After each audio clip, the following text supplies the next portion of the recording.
চোখ দিয়ে পানি পড়ে না, রক্ত পড়ে। কারণ এই ইতিহাসটা রক্তাক্ত ইতিহাস, শহীদের রক্তে লেখা 24। আমরা ভয় পাই না, ভয় পাই শুধু আল্লাহ রাব্বুল আলামিনকে, আর কাউকে কোনো পাত্তাই দেই না। আলহামদুলিল্লাহ, আল্লাহর কসম, জীবন দিব কিন্তু 24 হারিয়ে যেতে দেব না। জাতি হিসাবে আমরা গর্বিত এবং লজ্জিত। আমরা গর্বিত এই জাতি ইতিহাসের বাঁকে বাঁকে রক্ত দিয়ে, জীবন দিয়ে অন্যায়ের বিরুদ্ধে লড়াই করে কাঙ্ক্ষিত বিজয় ছিনিয়ে এনেছে। এটা 47, 52, 71, 90, 24 এগুলো আমাদের গর্বের ঠিকানা, আমাদের ইতিহাসের সোনালী চ্যাপ্টার। আমরা লজ্জিত প্রতিবারই সাধারণ জনগণ, তরুণ ছাত্র সমাজ, যুব সমাজ, শ্রমিক ভাই বোনেরা জীবন দিয়ে এই অর্জন যখন জাতির হাতে তুলে দেয়, তখন কিছু লুটেরার হাতে এটা হারিয়ে যায়। সেই 24টাও শেষ পর্যন্ত যা হলো, হারিয়ে দেওয়ার কসরত করা হচ্ছে। আল্লাহর কসম, জীবন দিব কিন্তু 24 হারিয়ে যেতে দেব না।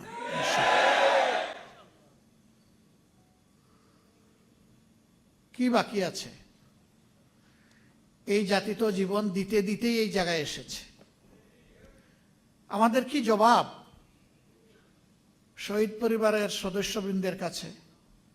কি জবাব এখনো ভাঙ্গা পা হাত নিয়ে, বুকে মাথায় পিঠে গুলি নিয়ে যারা এখনো প্রতি রাত ঘুমাতে পারে না, কাতরায়, কষ্টে যন্ত্রণায়, কোনো কাজ করতে পারে না, তারা যুবক যুবতী হয়ে গেছে এখন পঙ্গু, তাদের কাছে আমাদের কি জবাব?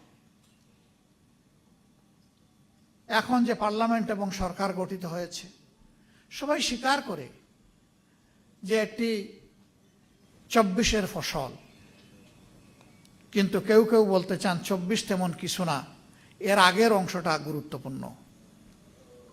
আমরা তো বলছি না আগের অংশ অগুরুত্বপূর্ণ, কারণ সেই অংশেই তো আমরা আমাদের মাতার তাজ 11 জন নেতৃবৃন্দকে হারিয়েছি, সেই অংশেই তো আমাদের শত শত সহকর্মীকে হারিয়েছি, সেই অংশেই তো আমাদের ভাই বোনেরা আয়নাগরের সঙ্গে হয়েছে, সেই অংশেই তো লাখো লাখো মানুষ, আমাদের সহকর্মীরা বারবার কারাগারে চলে গিয়েছে, সেই অংশেই তো আমাদের সহকর্মীরা চাকরি হারিয়েছে, সেই অংশেই তো বাড়িঘরে ঘুমাতে পারেনি। আমরা তো ওই অংশ অস্বীকার করছি না, কিন্তু এইটা অস্বীকার করার কোনো উপায় নেই। আমাদের এত এত ত্যাগ, আমাদের আন্দোলন এবং প্রতিরোধ তখন কিছুই কার্যকর হয় নাই। যা এসে কার্যকর রূপ পেয়েছে 24-এ, এই 24কে স্বীকার করতে এত হীনমন্যতা কেন? এই 24 না হলে আজকে আমি এইখানে বক্তৃতা দিতে পারতাম না, এই 24 না হলে আজকে বিরোধী দল হতে পারতাম না, বিরোধী দলের নেতা হতে পারতাম না, এমপি নির্বাচিত হতে পারতাম না, পার্লামেন্টের মুখ দেখতে পারতাম না, ঠিক অনুরূপ ভাবে তারেক সাহেব প্রধানমন্ত্রী হতে পারতেন না।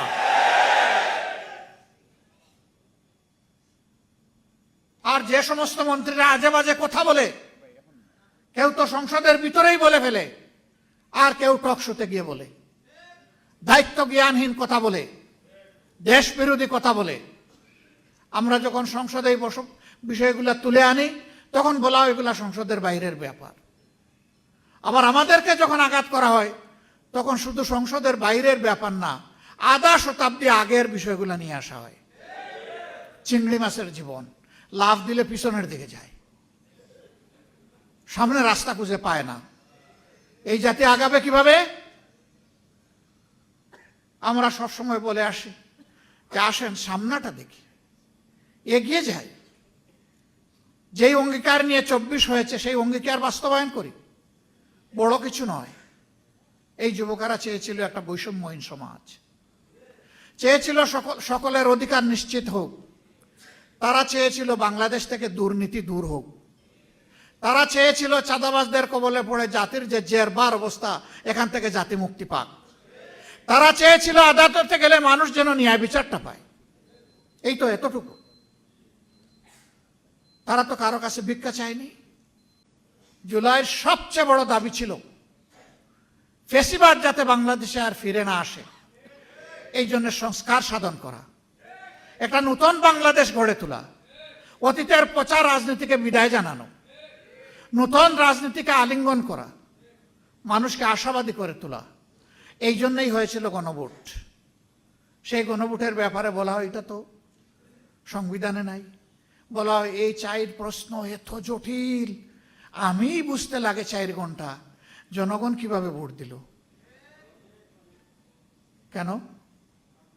এই 4 প্রশ্ন তো 17 দিন আগে থেকে প্রচার করা হয়েছে, সকল মিডিয়া খুলাসা করা হয়েছে, গোপন রাখা হয়নি।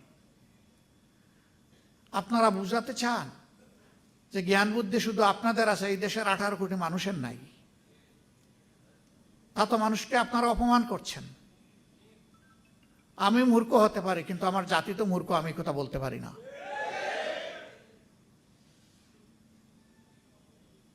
সম্মানিত ভাইয়েরা, 4 প্রশ্ন জাতি যদি না বুঝে তো 31 প্রশ্ন বুঝে কিভাবে? এগুলো সব গুজামিল, ভাওতাবাজি। এবং ইতিমধ্যে একজন বলেছেন আমরা সব কিছু আগে মেনে নিয়েছি যাতে বুটটা হয়ে যায়, মানে বুট হয়ে পকেটে ঢুকে যায়। আরেকজন বলেছেন টোল মওকুফের কথা বলেছিলাম আসলে বুট পাওয়ার জন্য। লা হাওলা ওয়ালা কুওয়াতা ইল্লা বিল্লাহ। রাজনীতিবিদরা যদি এইরকম জাতির সাথে প্রতারণা করে তাহলে এ দেশের মানুষ যাবে কোথায়? যারা দেশ চালাবে, দেশের জন্য আইন এবং নীতি তৈরি করবে, তাদের মিনিমাম একটা নৈতিক মানদণ্ড থাকা উচিত। ইলেকশনের আগে তারাও বললেন, আমরাও বললাম, সবাই গণভোটে হা বলুন। জনগণ 70% মতো হা বলল। এখন তারা বলেন যে 51% মানুষ আমাদেরকে রায় দিয়ে পাঠিয়েছে, আমরা এটা মানব না কারণ আমরা সংখ্যাগরিষ্ঠ। তো 51 বড় না 70 বড়? আপনাদের দাবি যদি মেনেও নেই, কিভাবে ভোট পেয়েছেন সে বিতর্ক থেকে গেল ইতিহাসে। পাইছেন কি পান নাই, হিসাব কিভাবে মিলাইছেন জনগণ জানে। 3.5 ঘন্টা ব্ল্যাক আউট করে কি করা হয়েছে জনগণ বুঝে, এবং এর জন্য রাজসাক্ষীও পাওয়া গেছে, কোনো অসুবিধা নেই।